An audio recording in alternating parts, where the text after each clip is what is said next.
Your waifu is real. You may think I'm wrong, you might even believe you have evidence to the contrary, but I assure you that they are very, very real. In fact, literally every person you have ever met IRL is less real than your waifu. You're less real than your waifu. Most people believe that this is nonsensical, but waifu havers are not most people. They are an elite group, capable of seeing beyond the base desires of the plebeians. But where to begin initiating you into the cult of the waifu? The waifu is a fundamentally idealist concept.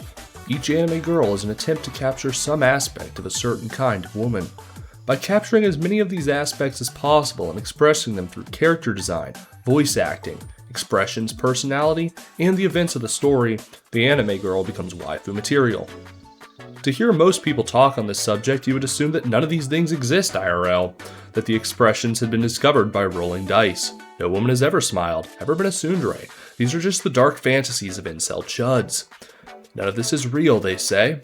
Why? Because they lack flaws. Oftentimes, even supposed waifu enjoyers will say things like that this means that waifus aren't real, and that in fact, it is this unrealistic part that makes them liked. But we need it because we are lonely or something, so just leave us alone. That really is not at all far off from what these people say, but not only is it terrible framing, it's also just flat out wrong. The truth is that the lack of flaws actually makes waifus more real than what these people mistakenly refer to as reality. It is the flaw that is fake, not the flawless. The purpose of art is simply that, to depict the flawless, the perfect, the ideal. Whether what you are depicting is absolute good or absolute evil.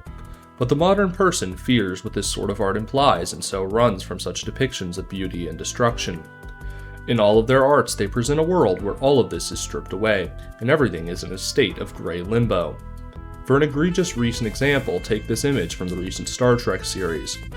Compare this to Captain Kirk from the older series. Tell me which of these images is more real, which one of them has an actual essence that you can feel, and which one of them is utterly meaningless. There is a fear of the archetype, whereas anime embraces this full-heartedly.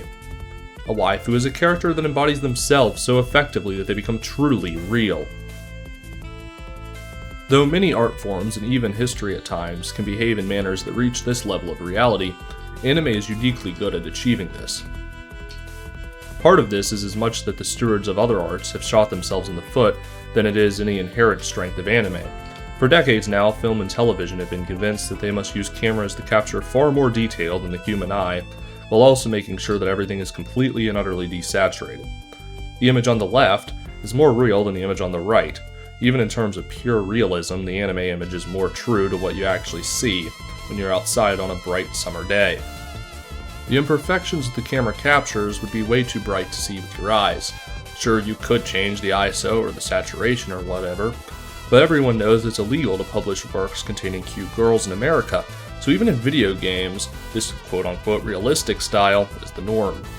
This does work well for exploring darker themes, but more often than not it's just coupled with an overly quote-unquote realistic plot to depict an ugly, bleak world just for the purpose of subverting audience expectations, in works that really would have made a lot more sense being brighter and more optimistic. But even if you were to have a movie that didn't do these things, I would still say that anime is superior at producing works closer to reality. Most of this is probably related to the specific era we are in. I'm sure if you went to the Sistine Chapel when it was opened, that you would consider it to be better than the more simplistic iconography that people were used to at the time. But after 500 years of photorealism and tons of derivative art, the dynamic is quite reversed. The soil is depleted. It's over. I've depicted my waifu as the icon of St. George and you as the starving Dust Bowl woman. By a similar principle, poetry was probably the best way of presenting this sort of more real than real reality to people during the hyper-literate 19th and 20th centuries. But as society has become more visual and less literate, people aren't able to get as much out of literature, and so anime becomes number one. The intent behind certain scenes at Evangelion and parts of Kierkegaard are exactly the same. One may well be better at expressing the idea, or more resonant with you personally, but they're both aiming at exactly the same thing. That's one of the things about them being more real than real. You can't actually contain something more real than real in 3D, or I guess in this case, 2D space. You can only point to certain facets of that true reality. You can partly solve this through the dimension of time. By having the character do different things, you can show more of the reality that the character is pointing to. Throughout the course of the story, more facets of the anime girl are revealed. Additionally, the character's design and voice acting greatly contribute to this as well. It is also very important that the character maintains a level of purity. You cannot have aspects that are getting in each other's way. For an obvious example, imagine a tsundere with blue hair. There's a conflict between the design and the character's personality, which is going to keep the character from being waifu material. You can't just have a character that has blue hair hitting someone over the head with their sword. Blue is a calm color. This is a very obvious example, but it's incredibly easy for mistakes that are conceptually the same but more subtle to make an anime girl impure. However, there is room for an anime girl's character to diverge and harmonize or complement one another. A good example of this is the aforementioned blue-haired tsundere. This character type was pulled off fairly successfully with Ami Kawashima in Toradora. Deep blue hair fits well for a character that is manipulative and two-faced. Since this mostly stems from the character's difficulty in properly expressing themselves and fears of rejection, it makes sense that they would act almost tsundere-ish at times. The overall story of the anime is also surprisingly important to making a character waifu material. As G-Man will tell you, location is everything. The right girl in the wrong story isn't going to be anyone's waifu. Unless that's like the character's thing, but I digress. Essentially, the character has to go with the story because a very, very large part of how the viewer learns the character's character is by watching the events that they go through. These events also tend to define them. Who is Mikoto Misako without the sisters arc? Who is Kaguya Shinomiya where love, not war? What would Frieren be if not the Demon Slayer? There is a very high degree of integration between anime girls and plot. Although anime is primarily a visual medium, it's possible to use words to express ideas instead of visuals.